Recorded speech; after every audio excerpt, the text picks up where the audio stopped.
ملګرو دا سټ ویډیو کلیپ تاسو ښکاري ډېر عجیبه منظر دی پکې، عجیبه سین دی پکې، عجیبه سین او منظر څنګه دی هغه داسې چې ګورئ دا د انډونیشیا یو مسجد دی. په دې وخت کې په دې مسجد کې د جمعې مونځ ادا کیږي او دغه جمعې مونځ ته چې څومره هم مسلمانان څومره خلک راځي هغوی د خپل موبایل د جیب نه روباسي چې قیمتي موبایل دی دا روباسي او د چپلو په ځای کې ږدي. یعنې کوم ځای کې چې موږ تاسو په مسجد کې چپل ږدو هلته کې دی خپل قیمتي موبایلونه ږدي.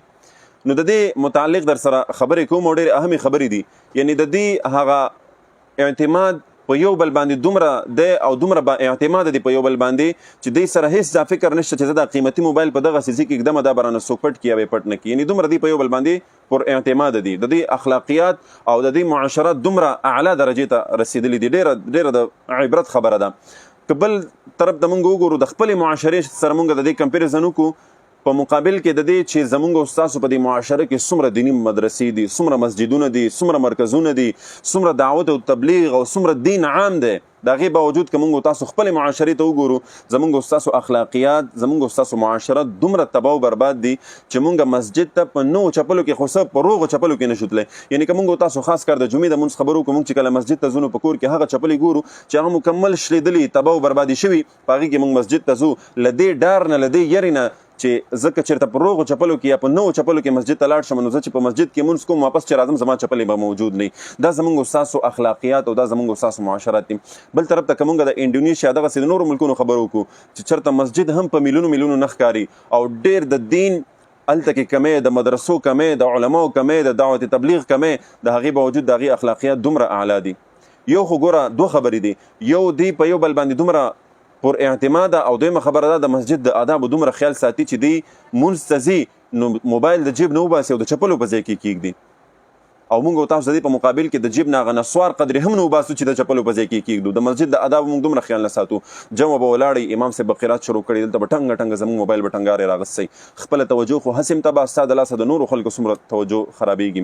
نو دوه خبرې مې په دې کې تاسو سره ډسکس کولې شریک کولې، یو دا چې د مسجد د آدابو دومره خیال ساتل دي او دویمه دا چې د پر اعتمادۍ یعنی د غلا نه پاک ماحول دا څومره عجیبه او خوندوره خبره ده د انډونیشیا د مسلمانانو دپاره. هغه یو تبلیغي جماعت والا تللی و، مشهوره قصه ده، نو هغې تللی و ملیشیا ته یا کوم ملک ته تللی و دعوت تبلیغ ته. نو چې کله وایي هغه علاقې والا سره میلاو شو بیا مسجد ته کله دوی داخلېدل نو د خپلې چپلې دغسې په لاسونو کې ونیولې او مسجد ته یې دننه کړې، هلته یو حصه کې پټې کېښودلې. چا لکه عام طور سره موږ په پوڼو کې ږدو، زینو کې ږدو، یا یو طرف ته پټې کېږدو، د یو پیلر یو دیوال شاته پټې کېږدو.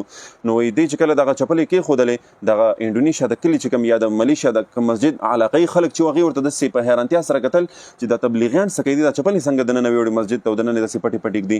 نو هغه یو مشر پکې و، هغه راغلو وایي ای تبلیغ والو تاسو د خپلې چپلې څنګه داسې پټې ږدئ؟ هغه تبلیغیان زموږ د معاشرې زموږ او ستاسو د کلي وطن نه تللي وایي دا خپلې چپلې ولې داسې پټوئ یو طرف ته ږدئ؟ هغه ورته وایي دا ځکه پټې ږدو چې هسې نه څوک رانشي موږ نه پټې نه کې ویې نه سي.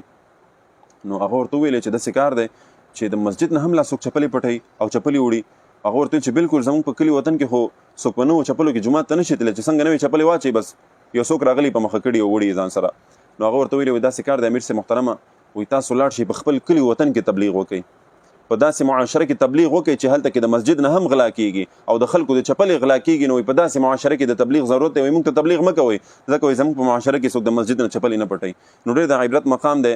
هغې خلکو ته هم دا میسج ورکومه دغه ویډیو به زما ګورئ چې د مسجد نه چپلې پټوئ او هغې خلکو ته هم دغه میسج دی چې په مسجد کې خپل موبایلونه ګرځوئ او سایلنټ کول او آف کول دا نه کوئ، د نورو خلکو توجه خرابوئ. نو په دغه کې تاسو لپاره ډېر غټ عبرت دی او ډېر لوی د عبرت مقام زموږ او ستاسو ټول دپاره دی. د انډونیشیا د دغې مسجد او د دغې خلکو د طرف نه الله دې موږ ته عمل کولو توفیق را نصیب کړي او دغې خلکو ته دې الله جزای خیر ورکړي.